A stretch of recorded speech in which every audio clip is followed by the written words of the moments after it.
ఉపవాసమనేది శరీరాన్ని విశ్రాంతి ఇవ్వడం కోసం మాత్రమే కాదు. ఇది మన యొక్క కోరికలను నియంత్రించడం మరియు మనస్సును స్పష్టంగా చేయడం కోసం ఒక ఆధ్యాత్మిక సాధన. పూర్ణాహార దినచర్య నుండి ఒక అడుగు వెనక్కి తగ్గడం ద్వారా 5 ఇంద్రియాలు స్పష్టంగా అవుతాయి మరియు నిజంగా ముఖ్యమైన వాటికి కృతజ్ఞత ఉత్పన్నమవుతుంది. శరీరాన్ని పవిత్రం చేసి మనస్సును శాంతికి తీసుకెళ్లడం. ఇదే స్వీయాన్ని లోతుగా పరిశీలించడానికి వృద్ధాప్య ఉపవాసం యొక్క ప్రాముఖ్యత.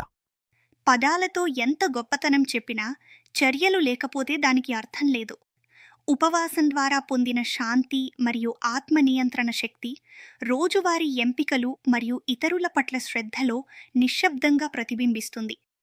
తాను నియంత్రించుకునేవారు అవసరమైనంత మాత్రాన స్వీయ ప్రకటన చెయ్యకుండా వారి ప్రవర్తనతో చుట్టుపక్కల వారికి భద్రతను అందిస్తారు. నిజమైన శక్తి అనేది బహుళంగా అలంకరించబడినది కాదు. అది కత్తిపైన కత్తిరించిన నిశ్శబ్దం మరియు ఖచ్చితమైన చర్యలలో నివసిస్తుంది.